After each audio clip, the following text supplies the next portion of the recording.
Hi, my name is Alan Kim. I'm a second-year Master of Science candidate and a Student Assembly co-president here at the Johns Hopkins Bloomberg School of Public Health.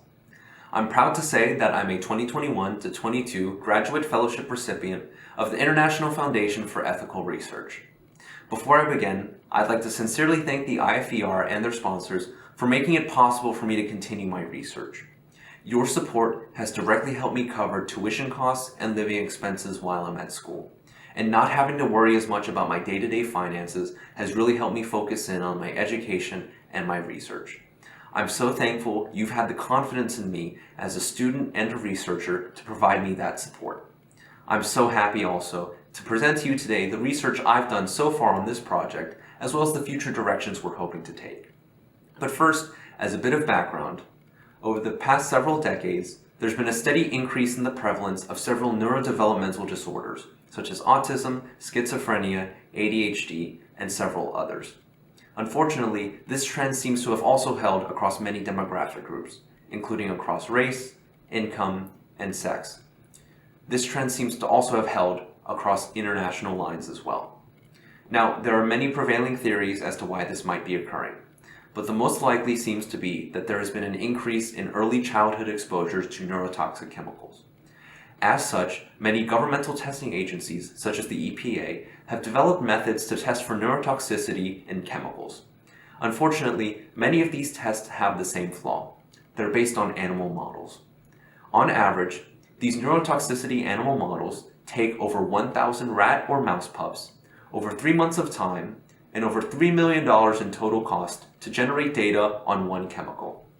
In addition, this data is of dubious quality for accurately predicting the human health outcomes of neurotoxic exposures. On top of all of that, there's already a backlog of tens of thousands of chemicals that still need to be tested for their potential neurotoxic effects. With the amount of cost and time that each of these tests take on average, it's simply not a feasible strategy to use our current animal models to solve this issue. As such, my proposal seeks to tackle this problem.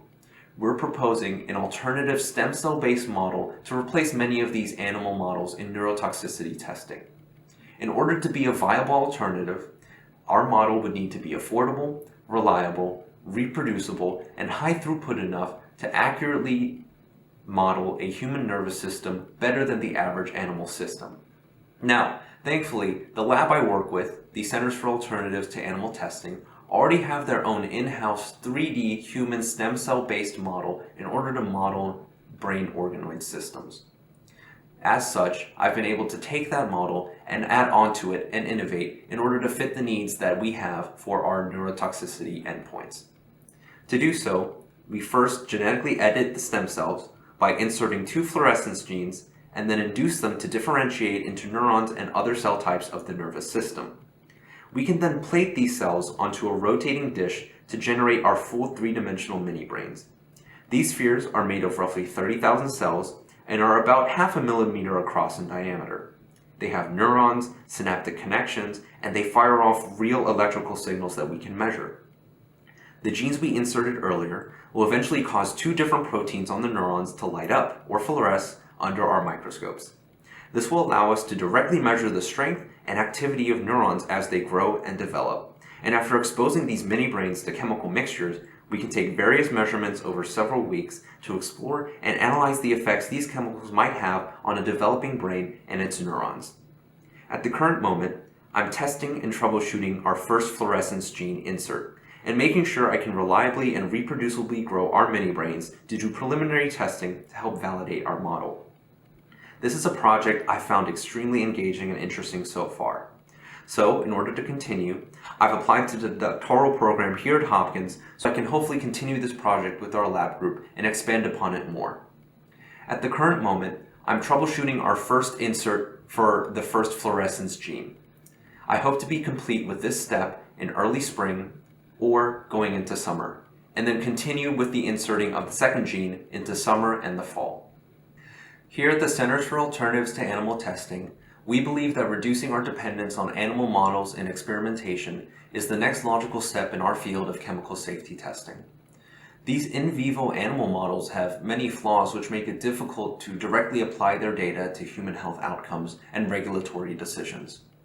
As such, by providing regulatory agencies with alternative human cell-based in vitro systems, we can provide them data that better reflects the realities of human exposures and human health outcomes. And as such, we can better protect population health across the board if we apply these in vitro systems more widely.